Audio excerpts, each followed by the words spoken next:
CBSE words में आपका स्वागत है। तो हम पढ़ रहे थे क्लास 7 मैथ्स का सेकंड चैप्टर, इसका नाम है अरिथमेटिक एक्सप्रेशन और इस चैप्टर की 2 वीडियोस अपलोड हो चुकी है। अगर आपने नहीं देखा तो प्लेलिस्ट का लिंक आपको डिस्क्रिप्शन में मिल जाएगा, वहां से देख सकते हो। आज का हमारा टॉपिक है स्वैपिंग एंड ग्रुपिंग।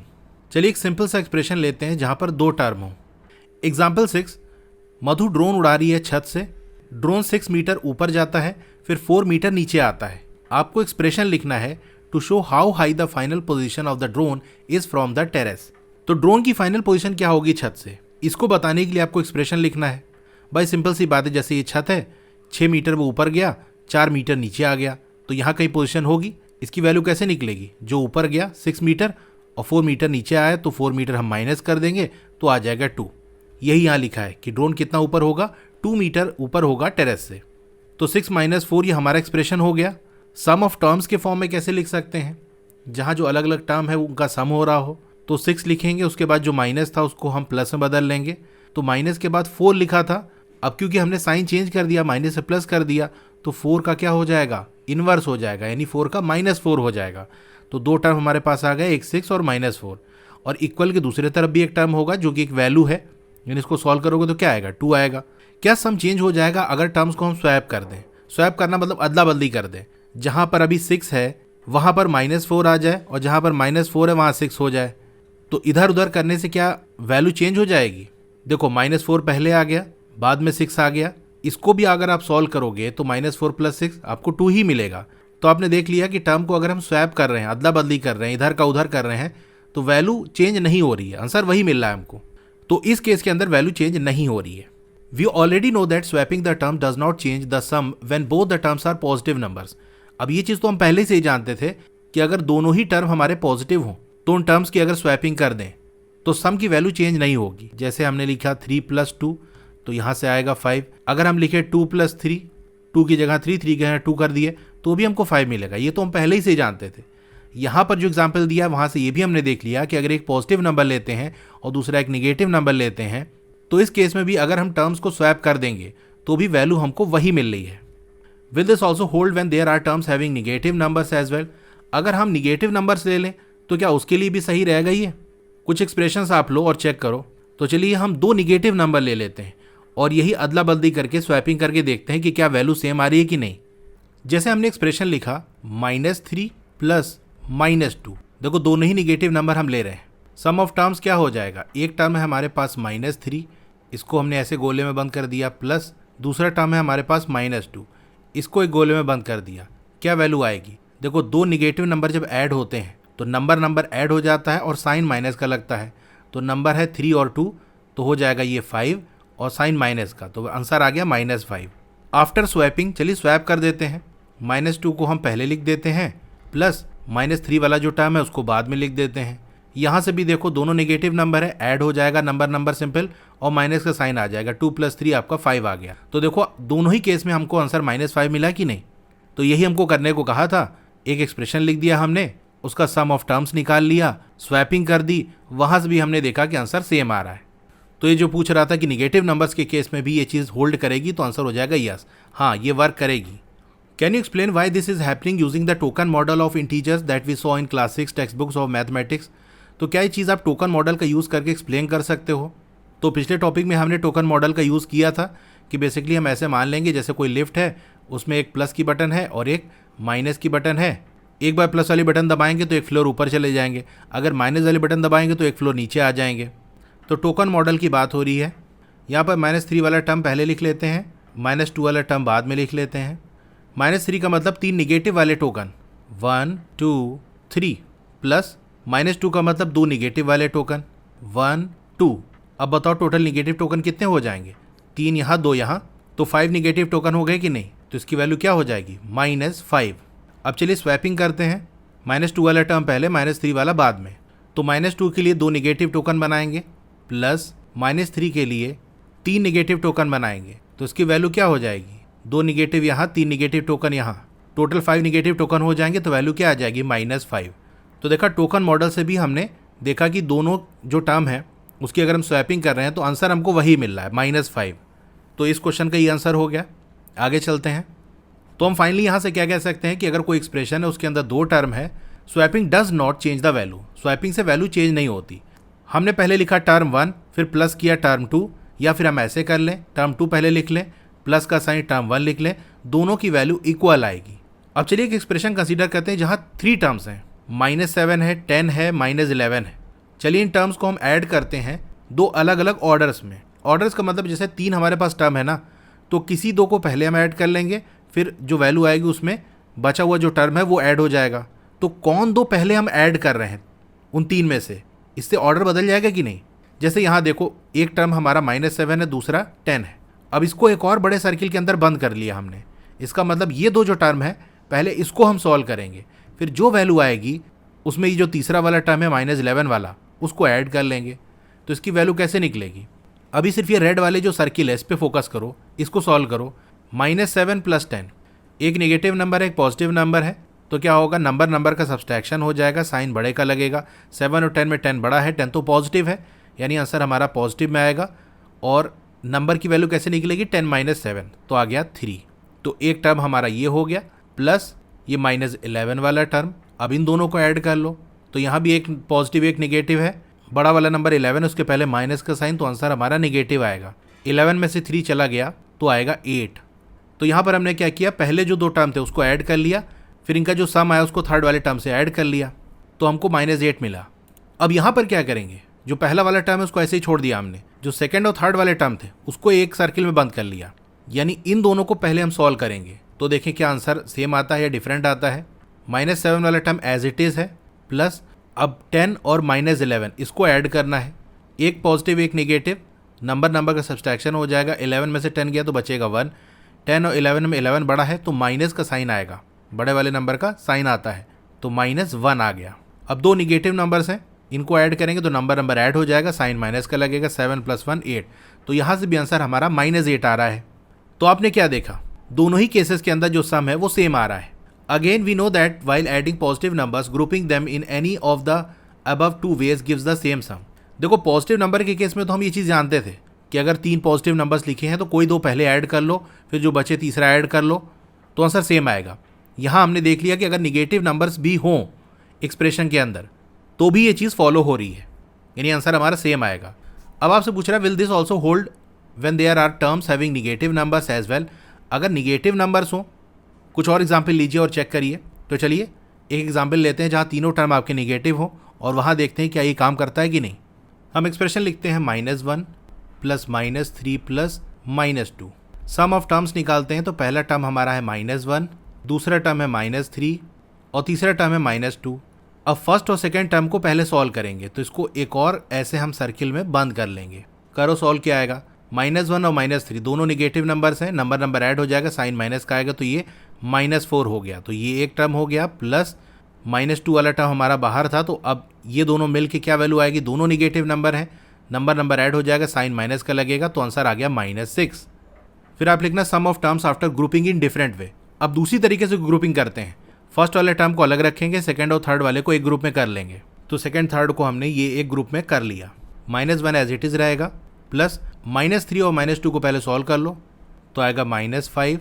अब -1 और -5 ऐड होगा तो -6 आ जाएगा। तो देखो यहाँ से भी वही आंसर आ रहा है। Can you explain why this happens using the token model of integers. तो टोकन मॉडल को यूज़ करके इसको हम चलिए एक्सप्लेन करते हैं। तो पहली बार हमने फर्स्ट और सेकेंड टर्म को एक ग्रुप में किया था, तो इस हिसाब से टोकन मॉडल से हम इसका आंसर निकालने की कोशिश करते हैं। तो -1 का मतलब एक निगेटिव टोकन, -3 का मतलब 3 निगेटिव टोकन, इसमें हम ऐड करेंगे -2 को, -2 मतलब 2 निगेटिव टोकन। अब देख लो टोटल कितने टोकन हो गए, 4 निगेटिव टोकन यहाँ, 2 यहाँ, टोटल 6 निगेटिव टोकन आ जाएंगे, तो वैल्यू आ जाएगी -6। अब दूसरी तरह से ग्रुपिंग करते हैं, इस बार सेकेंड और थर्ड को एक ग्रुप में रखते हैं। -1 के लिए एक टोकन, प्लस -3 के लिए 3 निगेटिव टोकन और -2 के लिए 2 निगेटिव टोकन। यहाँ से भी देखो एक यहाँ और 5 निगेटिव टोकन यहाँ, तो टोटल 6 निगेटिव टोकन हो गए कि नहीं। तो देखो रीग्रुपिंग करने से भी हमको वही आंसर मिला, टोकन मॉडल से भी हमने देख लिया। दस grouping the terms of an expression in either of the following veg gives the same value. तो अगर एक्सप्रेशन के टर्म्स की ग्रुपिंग हम इनमें से किसी भी तरह से कर रहे हैं तो हमको सेम वैल्यू मिलेगी। अगर हम टर्म 1 और टर्म 2 को एक ग्रुप में कर लें और टर्म 3 को बाहर रखें, तो जो हमको वैल्यू मिलेगी वो बराबर होगी अगर टर्म 1 को हम अलग रखें और टर्म 2 और टर्म 3 को एक ग्रुप में रख लें तो ऐसे सॉल्व करेंगे तो भी हमको सेम वैल्यू मिलेगी। दोनों केस में वैल्यू हमको इक्वल मिलेगी। यानी अगर 3 टर्म्स आपके लिखे हुए हैं और उन तीनों को ऐड करना है तो किन्हीं दो को पहले ऐड कर लो। अब चलिए कंसीडर करते हैं हमारा जो एक्सप्रेशन था -7 + 10 -11, क्या हो अगर हम ऑर्डर चेंज कर दें, यानी -7 और -11 को पहले ऐड कर लें और फिर ऐड कर दें सम को 10 में, तो क्या हमको सेम वैल्यू मिलेगी जैसा कि पहले मिली। यानी कह ये रहा है कि अभी तक देखो हमने क्या किया, ये जो एक्सप्रेशन दिया है उसमें पहले और दूसरे टर्म को ऐड कर दिया, फिर जो वैल्यू आई उसमें तीसरे को ऐड कर दिया, या फिर हमने ऐसे किया कि सेकंड और थर्ड टर्म को पहले ऐड कर लिया और इसमें जो है फर्स्ट टर्म को ऐड कर दिया। अगर हम ऐसा करें कि फर्स्ट और थर्ड टर्म इनको पहले ऐड कर लें आपस में, फिर जो वैल्यू आए उसमें सेकंड टर्म को ऐड कर लें, तो क्या उससे भी हमको वही वैल्यू मिलेगी जो पहले के 2 केस जो हमने देखे उसमें मिली। द आंसर इज यस, हमको वही वैल्यू मिलेगी। तो क्या बात समझ में आई, अगर कोई एक्सप्रेशन है उसके अंदर जैसे 3 टर्म लिखे हुए हैं तो कोई से 2 को पहले ऐड कर लो, फर्स्ट और सेकंड कर लो, सेकंड और थर्ड कर लो, फर्स्ट और थर्ड कर लो, फिर जो भी वैल्यू आए उसमें बचे हुए टर्म को ऐड कर दो, तीनों केस में आंसर आपको सेम मिलेगा। तो हमने देखा कि जो एक्सप्रेशन है इसको हम किसी भी ऑर्डर में ऐड कर लें, सम की वैल्यू हमको -8 ही मिल रही है। Does adding the term of an expression in any order give the same value, क्या किसी भी एक्सप्रेशन के जो टर्म्स हैं उनको किसी ऑर्डर में हम ऐड कर लें वैल्यू सेम मिलेगी। The answer is yes. Take some more expression and check, कुछ और एक्सप्रेशन लो और चेक करो। Consider expression with more than 3 term also, तो 3 से ज़्यादा टर्म लेके भी आप इसको चेक करो। तो चलिए 4 टर्म लेके हम इसको करते हैं। 3 टर्म का तो हमने देख लिया, क्या 4 टर्म में भी ये बात सही होगी। हम एक्सप्रेशन लेते हैं -2 + 3 -8 + 5, 2 निगेटिव नंबर ले लिया और 2 पॉजिटिव नंबर ले लिया, ये एक्सप्रेशन हमारा है। अब इनका सम निकालो। सम ऑफ टर्म्स क्या होगा, सारा टर्म पहले आप लिख लो। अब ग्रुपिंग इस तरह से करते हैं कि फर्स्ट और सेकंड टर्म को एक ग्रुप में कर लेते हैं, थर्ड और फोर्थ को एक ग्रुप में कर लेते हैं। अब दोनों को सॉल्व करो, एक निगेटिव एक पॉजिटिव नंबर सब्सट्रैक्ट हो जाएगा, 3 - 2 1 आ जाएगा, बड़े वाले का साइन लगेगा तो ये आ गया 1, प्लस -8 + 5 आपका आएगा -3, 1 और -3 को ऐड करेंगे तो आएगा -2। फिर आप लिखोगे sum of terms after grouping in other way. अब दूसरी तरीके से ग्रुपिंग करते हैं। कैसे ग्रुपिंग करें, एक काम करते हैं, पहला टर्म और फोर्थ टर्म इसको एक ग्रुप में कर लेते हैं और सेकेंड और थर्ड वाले टर्म को एक ग्रुप में कर लेते हैं। एक ग्रुप में है तो अगल बगल लाना पड़ेगा, यानी -2 वाला टर्म तो पहला है, 5 वाला जो टर्म है वो भी इसी के ग्रुप में आएगा तो उसको एक साथ कर लेते हैं। तो जो एक ग्रुप में है उनको हम अगल बगल ला सकते हैं, +3 वैसे ही रहेगा और -8, तो ये दोनों एक ग्रुप में हो गए, ये दोनों एक और ग्रुप में हो गए। दोनों को सॉल्व करते हैं, -2 + 5 आएगा आपका 3। अब तक तो आप negative positive integer negative integer का एडिशन जान ही गए होंगे, वैसे क्लास 6 में आपने सीखा था, यहाँ भी कई बार मैंने आपको बता दिया। अब मैं डायरेक्ट वैल्यूज़ बताऊँगा। +3 और -8 आएगा आपका -5, 3 और -5 का ऐड करोगे आएगा -2। तो देखो वही वैल्यू आई कि नहीं, यहाँ भी -2 आ रहा था, यहाँ भी आ रहा है। तो हमने 3 टर्म से ज़्यादा लेके भी चेक कर लिया, यानी 4 टर्म लेके भी चेक कर लिया, तो ये चीज़ वेरीफाई हो रही है कि हाँ ग्रुपिंग हम कैसे भी कर दें, किन्हीं 2 टर्म को एक ग्रुप में रख लें और बाकी को अलग रखें, आंसर हमको सेम मिलेगा। इसको एक और तरीके से ग्रुपिंग हम कर सकते हैं, जैसे पहले वाले में हमने फर्स्ट और सेकंड को एक ग्रुप में रखा, थर्ड और फोर्थ को एक ग्रुप में रखा। सेकंड वाले में हमने क्या किया, फर्स्ट और फोर्थ को एक ग्रुप में रख लिया और सेकंड और थर्ड को एक ग्रुप में रख लिया। एक और तरीके से हम कर सकते हैं, फर्स्ट और थर्ड को एक ग्रुप में रख लें और सेकंड और फोर्थ को एक ग्रुप में रख लें, इस तरह से भी ग्रुपिंग कर सकते हैं। वहाँ से भी चेक करोगे आंसर यही मिलेगा -2। अब इस चीज़ को आप टोकन मॉडल से एक्सप्लेन करो, तो चलिए कर देते हैं। एक्सप्रेशन हमारा क्या था, -2 + 3 + -8 + 5। तो फर्स्ट और सेकंड टर्म को एक ग्रुप में हम कर लेते हैं और सेकंड और थर्ड को एक ग्रुप में कर लेते हैं। पहले इसको सॉल्व करते हैं, -2 मतलब 2 निगेटिव टोकन, +3 का मतलब 3 पॉजिटिव टोकन, प्लस अब ये वाला देखो यहाँ -8 है, तो -8 का मतलब 8 निगेटिव टोकन और 5 का मतलब यानी पॉजिटिव है तो 5 आपके पॉजिटिव टोकन। अब ये चीज़ आप जानते हो कि एक निगेटिव और एक पॉजिटिव टोकन मिलके कैंसिल आउट हो जाएंगे, यानी वो ख़त्म हो जाते हैं। कैसे, वही लिफ्ट वाला एग्जाम्पल, लिफ्ट है हमारी, एक प्लस की बटन है एक माइनस की बटन है, एक बार प्लस वाली बटन दबाएंगे तो एक फ्लोर ऊपर चले जाएंगे, फिर अगर निगेटिव वाले बटन दबा देंगे तो एक फ्लोर नीचे आ जाएंगे, तो जहाँ से चले थे वहीं पहुँच गए कि नहीं।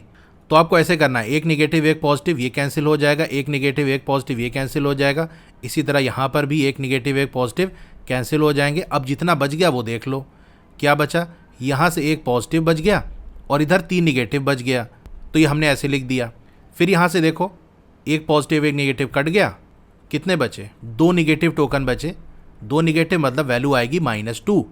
अब जो दूसरी तरीके से हमने ग्रुपिंग किया था कि फर्स्ट और फोर्थ टर्म को एक ग्रुप में और सेकंड और थर्ड को एक ग्रुप में, वैसे कर लेते हैं।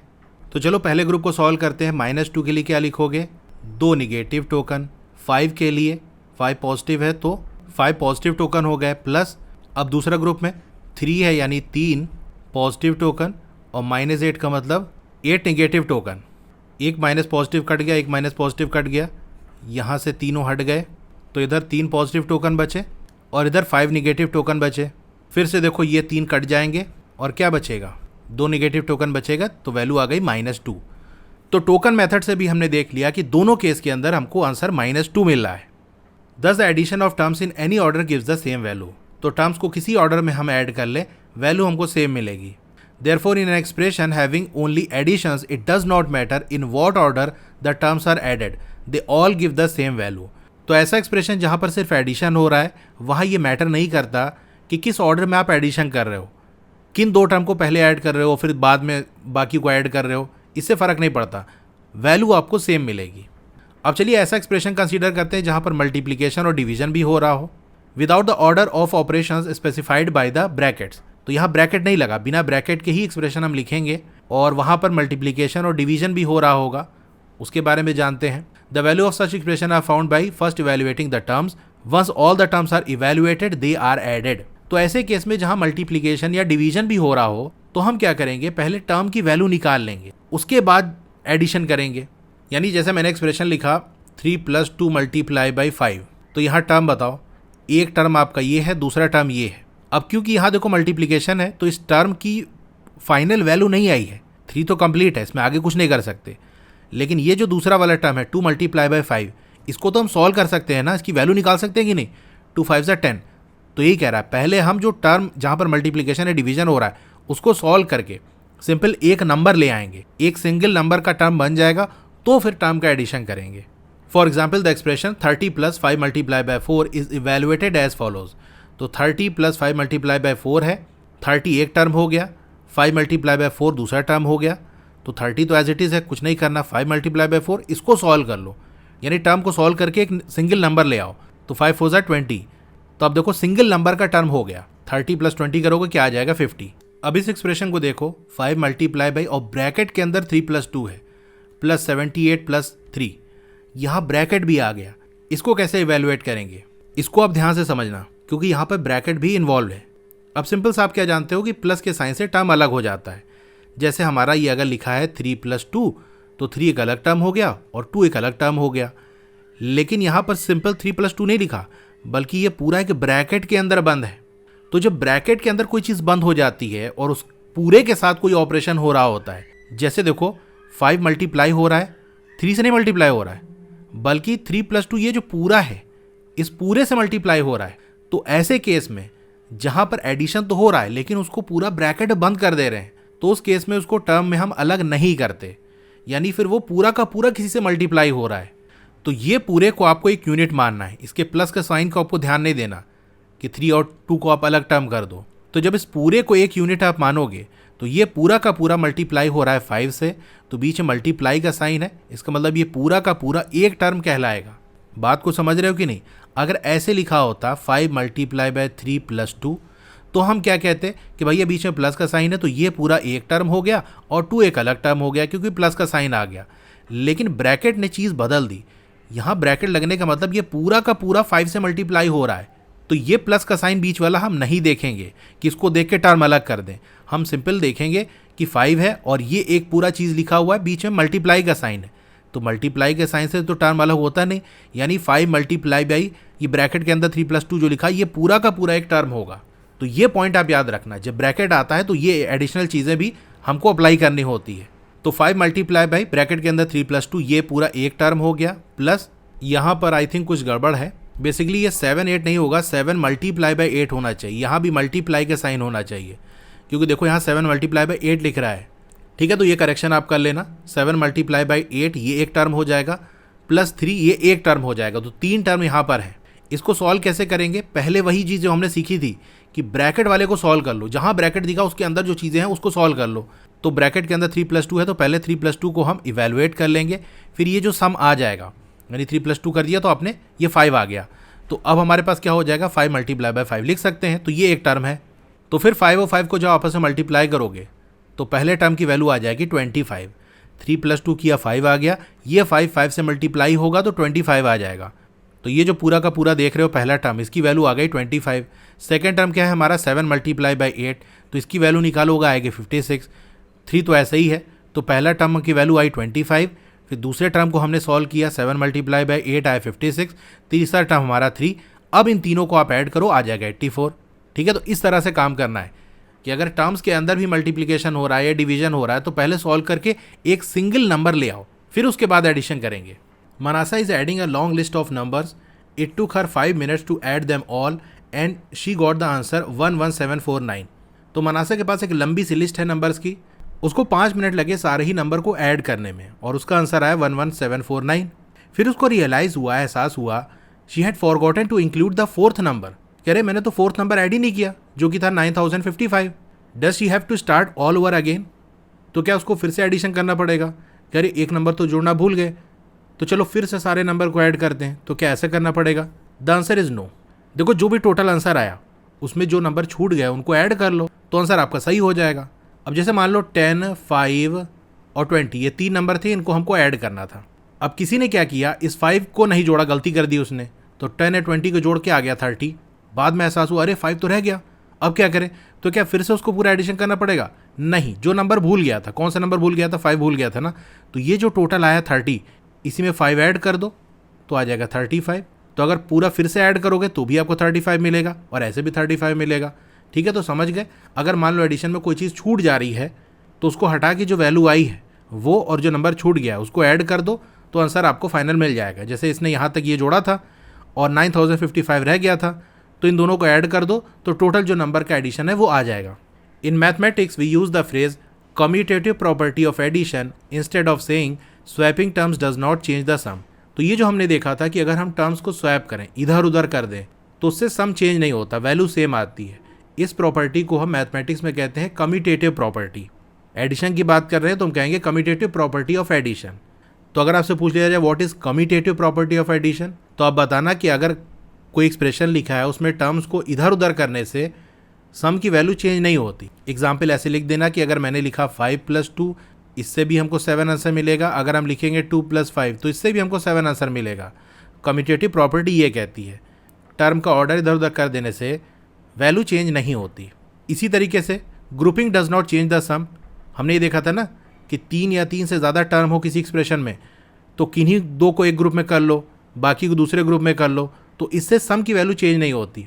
इसको हम कहते हैं एसोसिएटिव प्रॉपर्टी ऑफ एडिशन। इसके एग्जाम्पल आप ऐसे दे सकते हो, जैसे हमको लिखा है 3 + 2 + 6, इसकी वैल्यू निकालनी है तो हम ऐसे कर सकते हैं 3 + 2 को एक ग्रुप में कर लें, 6 को अलग कर लें, तो यहाँ से वैल्यू क्या आएगी, 3 + 2 5 हो गया, +6 आपका आंसर आ गया 11। या फिर ऐसा कर लें 2 और 6 को एक ग्रुप में कर लें, 3 को अलग रखते हैं, तो 2 + 6 को एक ब्रैकेट में यानी एक ग्रुप में हमने कर लिया। तो यहाँ से भी देख लो 3 + 2 + 6 आपका 8 होता है, यहाँ से आ गया 11। अब मैंने कहा नहीं मैं तो 3 और 6 को एक ग्रुप में रखूँगा, तो चलो वैसे ही कर लो, 3 + 6 ये ग्रुप में आ गया और 2 को हम अलग रख देते हैं, तो 3 + 6 आपका आ गया 9, 9 + 2 आपका होगा 11। तो किन्हीं को भी एक ग्रुप में रख लो और दूसरे को अलग कर दो, सम की वैल्यू सेम आएगी।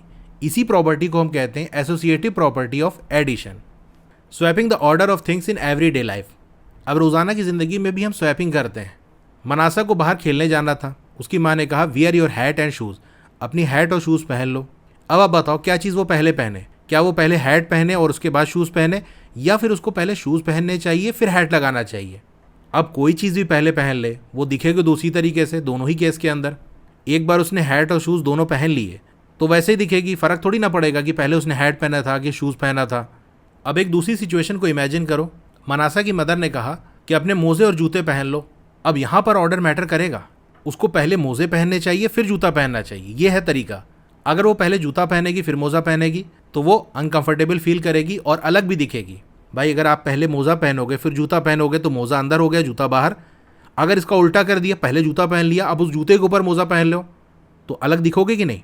तो मैथ्स में भी ऐसा होता है, कुछ ऑपरेशंस ऐसे होते हैं जहाँ ऑर्डर मैटर नहीं करता। जैसे हमने एडिशन का देखा कि 3 + 2 कर दो आपको 5 मिलेगा, या 2 + 3 कर दो तो भी 5 मिलेगा। लेकिन ऐसे भी ऑपरेशन होते हैं जैसे डिवीजन हो गया, वहाँ ऑर्डर मैटर करता है कि भैया आप 3 को 2 से डिवाइड कर रहे हो या 2 को 3 से डिवाइड कर रहे हो, दोनों केस में आंसर अलग आएगा। ठीक है, तो ये स्वैपिंग और ग्रुपिंग वाला टॉपिक हमारा कंप्लीट हो गया। तो इस वीडियो को हम यहाँ पर एंड करते हैं। अगर आपको क्लास 7 की और वीडियोस देखनी है तो इस तरीके से आपकी वीडियो चल रही होगी। पहले वीडियो को लाइक कर लो, चैनल को सब्सक्राइब कर लो, फिर मोर पे क्लिक कर देना है। एक बार फिर से आपको मोर पे क्लिक कर देना है तो डिस्क्रिप्शन ओपन हो जाएगा। यहाँ पर आपको क्लास 7 के लिए अच्छी बुक का लिंक मिल जाएगा। फिर उसके नीचे क्लास 7 के व्हाट्सएप चैनल का लिंक आपको मिल जाएगा, उसको क्लिक करके ज्वाइन कर लो। डोंट वरी, आपका नाम और फ़ोन नंबर किसी को विजिबल नहीं होगा। फिर मेरी वेबसाइट का लिंक आपको मिल जाएगा, उसके नीचे क्लास 7 के अलग अलग सब्जेक्ट की प्लेलिस्ट का लिंक मिल जाएगा। जिस सब्जेक्ट की वीडियो देखनी है वहाँ से क्लिक करके देख सकते हो। Okay, thank you.